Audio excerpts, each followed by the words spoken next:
Holy moly. You have to try tuning the Porsches. This is my first Porsche. In a menu book, there is a Porsche Cup, which I'm tuning this car for, which the menu asks you to tune the car. And this is amazing. It finally performs like a Porsche, at least from other sims that I've played that have similar weight distributions. But yeah, I'll just go to the settings and then I'll do a drive.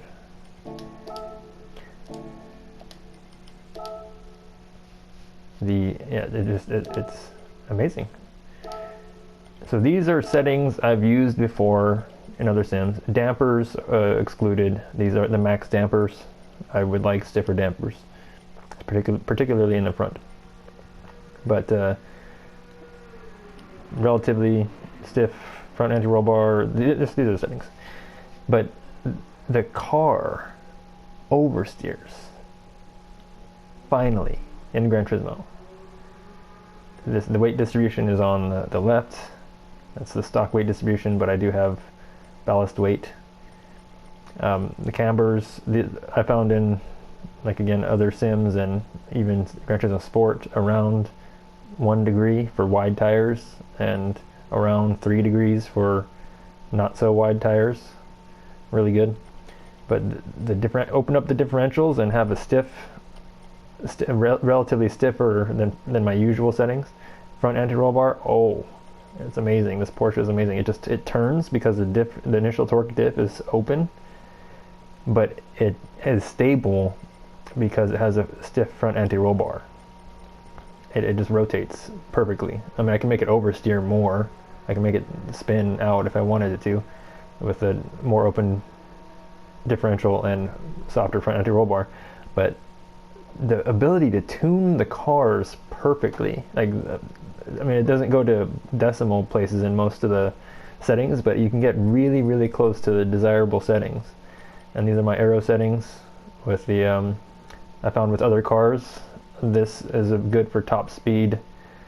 This difference, it's around 200, a difference of 45 at 200 front downforce. It's at 250. I could go lower. This is actually, because of the weight distribution, this is still too far forward a little bit. At high speeds it wants to rotate too much.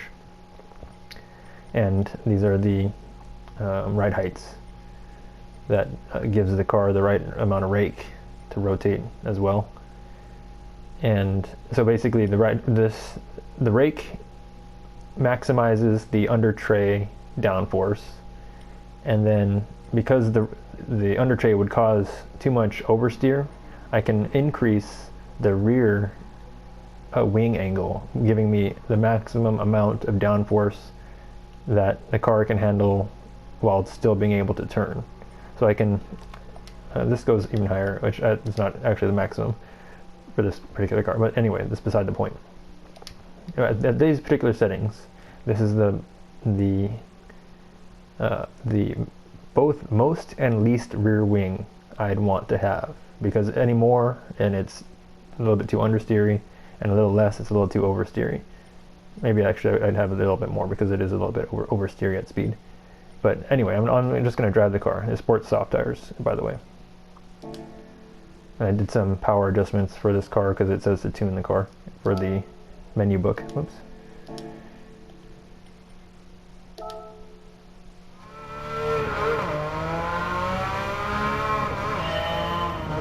The gearing is the stock transmission for the car.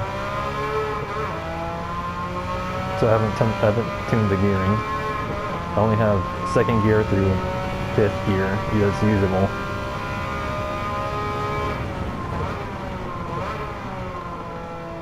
It rotates it. It's off throttle. Oh, I just balance it on throttle. Oh, it turns. It's turning really good right now. I don't know if you can tell. It's a really slow turn.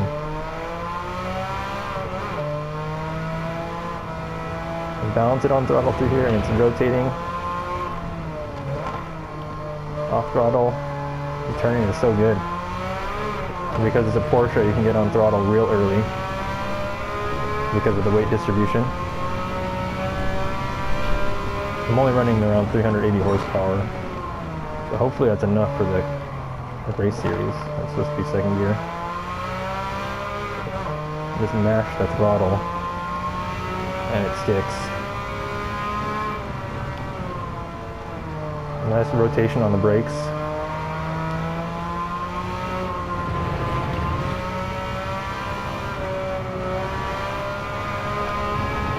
So here is where it gets a little bit oversteering on this turn. I think I have to lift a little bit, yeah.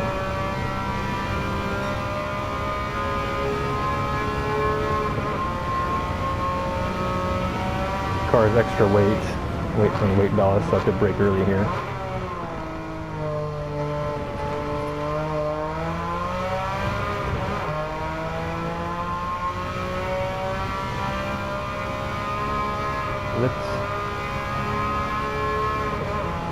Lift over the curb just to maintain grip.